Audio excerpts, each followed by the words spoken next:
નમસ્કાર વિદ્યાર્થી મિત્રો, સ્વાગત છે ફરી એક વખત આપ સૌ વિદ્યાર્થી મિત્રોનું ઓનલાઈન એજ્યુકેશનમાં।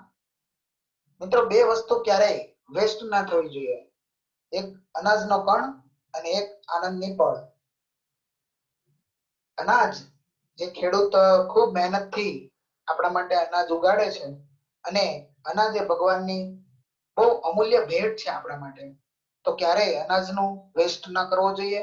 એવી જ રીતે આપણી જે ખુશીની પળો હોય મિત્રો, એ ખુશીની પળો પણ આપણે વેસ્ટ ના કરીએ। આ બે બાબતનું જો આપણે ધ્યાન રાખીએ તો ખરેખર આપણું જીવન ખૂબ જ સુખમય બની રહે છે। આ સાથે માં સરસ્વતીને વંદન કરીએ।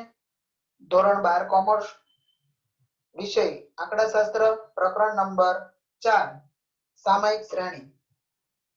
મિત્રો, આ પ્રકરણ અંતર્ગત આજનો આ 15મો લેક્ચર અને આજે આપણે શીખવાના છીએ ઉદાહરણ નંબર 8, એટલે કે પદ્ધતિ 3 ચલિત સરેરાશની રીતનું આ નવું ઉદાહરણ આજે આપણે શીખવાના છીએ મિત્રો। ચલિત સરેરાશની રીત એનું ઉદાહરણ 8। એક કંપનીના વેચાણની માહિતી આપવામાં આવી છે અને આ માહિતી ઉપરથી 3 વર્ષીય ચલિત સરેરાશ મેળવવાની છે। અહીંયા સમય તરીકે સપ્તાહ આપેલા છે અને ખોલાયેલા ખાતાની સંખ્યા આપી છે, જેના ઉપરથી 3 વર્ષીય ચલિત સરેરાશ આપણે પ્રાપ્ત કરવાની છે મિત્રો। તો 3 વર્ષીય ચલિત સરેરાશ મેળવવા માટે આપણે આન્સર તરફ આગળ વધીએ। અહીંયા રકમની માહિતી આપવામાં આવી છે। હવે આપણે કોષ્ટક તૈયાર કરીએ, જેમાં પહેલા ખાનામાં સપ્તાહ લખીશું એટલે કે સમય t, ત્યારબાદ ખાતાઓની સંખ્યા yt દર્શાવીશું અને 3 વર્ષીય ચલિત સરવાળા અને અંતિમ કોલમમાં 3 વર્ષીય ચલિત સરેરાશ।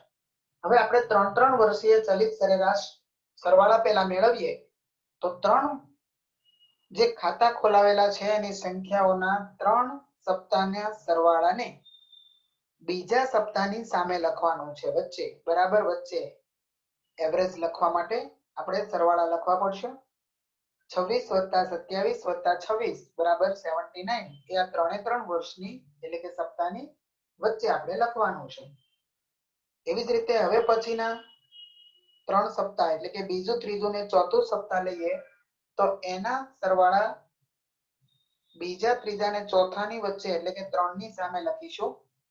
પણ આપણે જે સિસ્ટમ વિકસાવી છે મુજબ 79 માંથી પ્રથમ બાદ કરીએ એટલે 26 બાદ કરીએ અને નવું જે સપ્તાહ છે 25 એ ઉમેરીએ તો 79 - 26 + 25 78 થશે। આવી જ રીતે 78 માંથી 27 બાદ કરીએ અને 22 ને ઉમેરીએ તો 73 મળશે। 73 - 26 + 24 આપણને 71 મળશે। 71 - 25 કરીએ અને +25 એટલે 71 જ રહેશે। ફરી પાછું 71 - 22 + 23 એટલે 72 મળશે।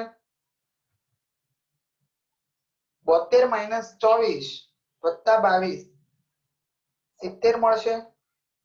અને લાસ્ટમાં મિત્રો 70 - 25 70 - 25 + 21 આપણને 66 મળશે।